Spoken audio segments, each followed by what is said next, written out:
A new episode of how to bulletproof your shitbox BMW. So today we're going to be going over the suspension, cooling, and some more suspension.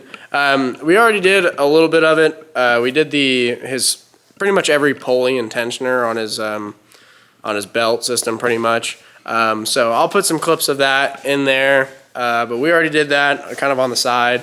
We're going to be changing his camshaft position sensor, his water pump, his thermostat, lower control arm bushings, and also the best part yet, ECS coilovers. We are finally putting coilovers on this thing.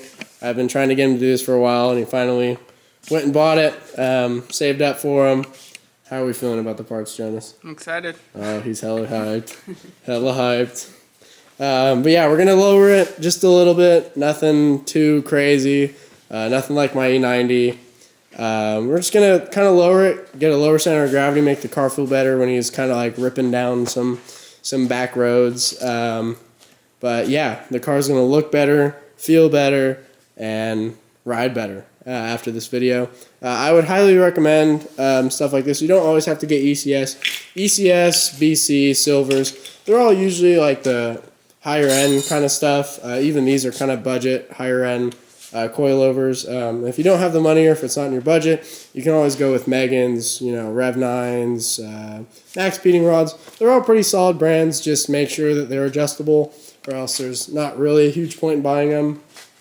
These have like 36 ways of adjustment or some bullshit, but it's got ride height, dampening, spring compression, caster, camber, all the stuff that you'd need and want to have in your coilover system. But yeah, we're just going to jack up the car, take the old coils out, put the new ones in, and it's pretty much how it's going to go for the rest of the day. Taking out the old shitty parts and putting the new good ones in. Is that right? Sure. Look at this fucking lighting. It looks like a nuclear bomb just got exploded outside. But yeah, we're going to get started on that right now. Jack up the car. Let's bang some shit out today, Jonas. I'm fucking hyped, dude. I'm hyped as well. How to bulletproof your shitbox BMW.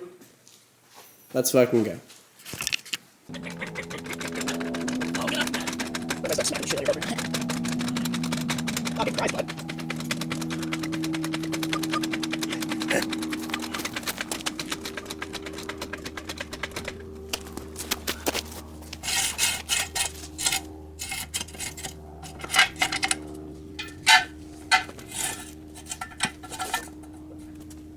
Good.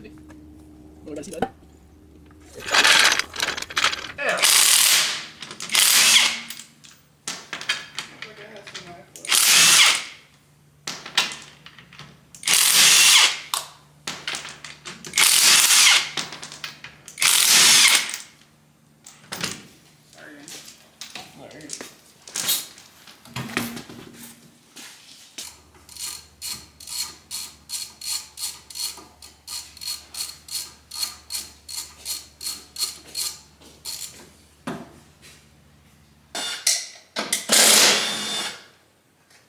You know what's interesting? It comes with a unique spherical. The control motion, it comes with a unique. So right now we are just measuring the ride height. So you just kind of go, the way I do it is I put a tape measure right up on this lip, and I just bring it up to the actual quarter panel itself, and then I just get a measurement of it. So say it's like 13 inches, right? That's where we're at right now. And then I'm gonna come off right here, and then I just measure up and measure pretty much the, what's that called? A radium or some shit, radius, I don't fucking know. Circumference, I don't know. But the distance from here to here, so you can kind of measure how much gap you want from the quarter panel to your actual wheel, or to your tire. It's kind of a better way to get just kind of like a basic idea of where you want the car to sit. And then you can just kind of fine tune it from there, and just take an inch off, whatever. But yeah, so they're doing that to the other side. We just finished this side. I think we're sitting at like 13, so there's going to be like that much of a gap, which is kind of perfect for Jonas because he's just going to be using this for like grip driving and stuff like that. He ain't no stance boy shit. I'm actually going to be raising my E90 later this week, or maybe even today, I don't know, because can't really see. You might be able to see it. Let's see. See, it's super fucking low. Piece of shit. I'm getting kind of sick of it. I mean, as much as I liked having like a stance car.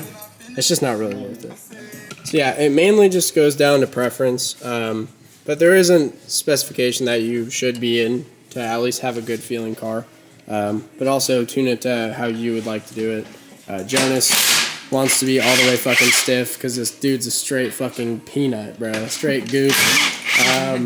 He's weird for that. I think it's uncomfortable. I like mine a little bit more soft. Like my suspension on my E90, although it's so low, it's actually not as stiff as you'd think, and it actually has proper suspension. So, but yeah, Aiden and him are dialing in the ride heights and all that. Camber's already done. Dampening is going to be done. And then we'll move on to the water pump and the thermostats. That will be actually probably the easier part. You think? Which is weird, yeah, because this didn't take long at all. For reference, Are the coilovers? without filming, I think the coilovers probably took 30 minutes. That was very quick. I was just lollygagging, so. Sure. Let's see what we got on. We're at fucking 16 and a half right there. Yeah, that's kind of a fucking lot. That's gonna be like there. Alright, we're gonna leave them to that. I'm gonna button up this side. Oh wow, look who we found here. Oh, fucking garbage goober. I'm never filming for you again. Alright, so we're pretty much done with the coilovers. We got the ride height set pretty well. Oh wow, mother of lighting. Jesus. We got the ride height pretty much set, at least in the rear. Fronts as well look to be done. The wheels are back on, so. Still got a little monster, but it'll. Oh no, She'll settle. It'll settle. That's a huge thing with coilovers. They do take a little bit of time to break in, so they will actually settle.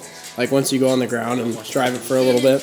I'm gonna dip out of this. So right now, what I'm working on is, wow, you can't see shit in there. So new cameras on the agenda. But yeah, so here's your water pump. I already took the pulley off, and then right above that is the thermostat. So you kind of, I mean, you don't have to, but it's a lot easier to pull the thermostat and do the water pump. So usually you do these together. So that's what we're going to be doing today. I just got to pull this little splash guard down there. I got to pull that off and then get a bucket for the coolant to go to.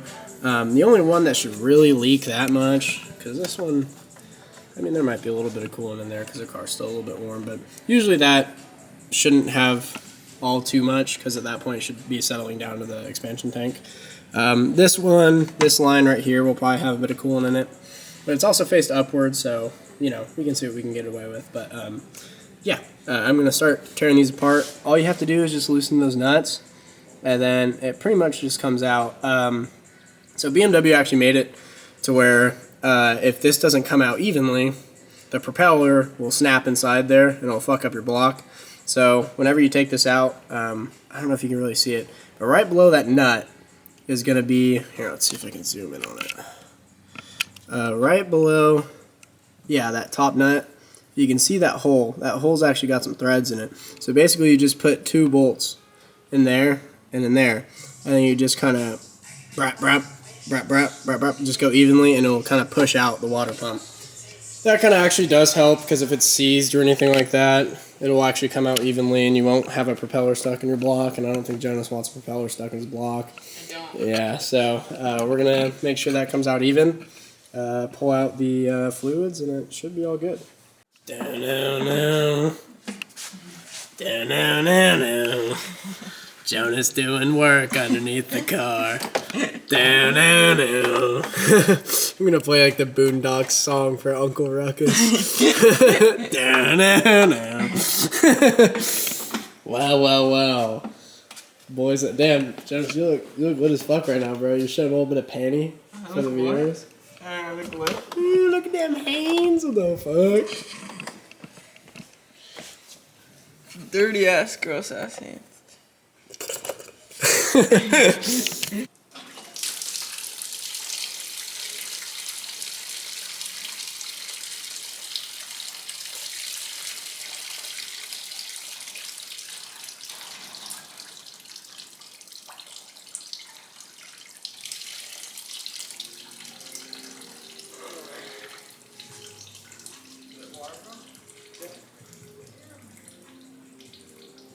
It's quite a bit different.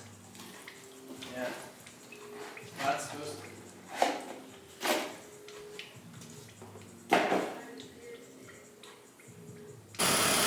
Alright, so as you guys can see, it is nighttime.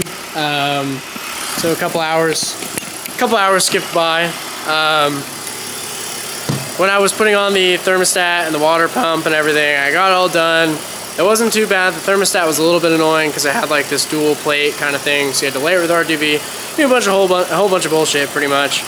And then we went to go put the serpentine belt back on, and when we did that, I was using a breaker bar, and we just replaced the pulleys and the tensioners, and I don't know if the tensioner is seized or something like that, but it was very rough to actually relieve the pressure. And I took the breaker bar to it and I went bink, snapped the fucking bolt. It was tragic. I thought it was a bolt. Well, we both did. We both thought the bolt actually led into the little hanger that the tensioner attached to. Turns out it wasn't. I could have just taken out the tensioner and went and just got that bolt out, drilled it out like normal. But instead I was being a dumbass. I didn't look at where it was connected to, and I wasted probably 2 hours trying to drill this bolt out from the inside out when I could have just pulled the tensioner. But honestly, it's just a learning lesson. I mean, shit happens, bolts snap, bolts get stripped, shit doesn't go your way. It went smooth for the most part, so that's all I can really ask. Jonas, how do you feel? I feel amazing. I'm so happy. I've been stressed out. I have corn nuts in my mouth. We got He's gonna get my nuts in his mouth later. But yeah, we got the car on the ground, everything. The fitment in the rear, it's pretty solid. We're probably gonna lower it, but I think he wants to get spacers first, and I kind of want him to get spacers first, or maybe even wider wheels, either one. But honestly, it's pretty solid. It's not as monster truck fitment, but it's still got a couple inches to go lower. It's still got to settle too. I think it'll settle. Yeah, and also, yeah. Like, we haven't even put the front down. And yeah, as we said, suspension does settle, so it will take a second for the coil to actually, pretty much those juices inside the coil over to kind of thin out almost. So yeah, I think the next thing with this car is probably going to be what? Brakes? Brakes. Yeah. Throttle, drill. Brakes. Oh, and then also the control arm. Yeah. The control arm bushings. I can tell them that if you want. Yeah, explain it, Jonas. So I didn't realize I had to get a grease and a specific little tip to put in. I can't talk. I can't do this. You gotta do it. No, you're good. Okay. So with the control arms or the control arm bushings that he got there, mono ball. For some reason, they did not come pre-greased. I mean, I feel like every bushing I've had has come like that, but whatever. So he has to just get a little canister and a kind of a Zerk fitting for the bushing itself, so we can grease it. So we'll have to do that another day. It's like $100 though, and they want me to grease it every single oil change. But I think it'll be good. I'm excited for them. They will be pretty solid, but I think that's a little fucking much. But yeah, we just got the car, the cooling system bled and everything. We're just watching the temps right now. We're gonna go take it for a little drive. Oh, it's getting fucking hot. Hold up. Uno segundo.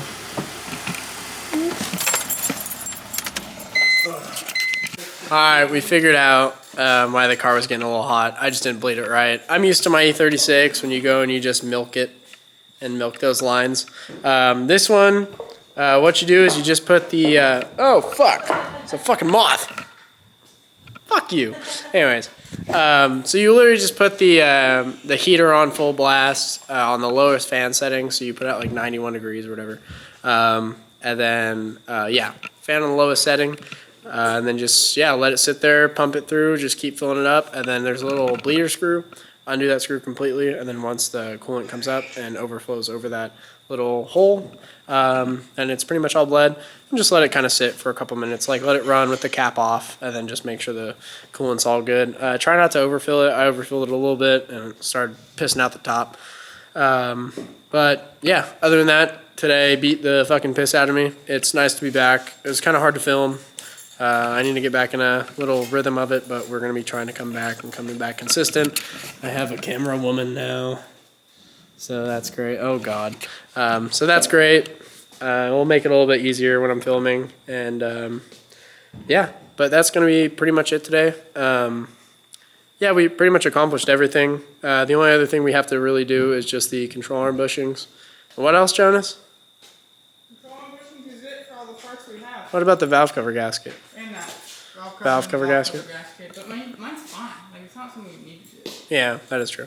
Yeah, so we just have his controller and bushings, and then the valve cover gasket. Well, that's kind of sad, actually. But yeah, that's gonna be it for today. Say later, Jonas. Say later to the subscribers, bro. Later, GTFT. GFTF, you asshole.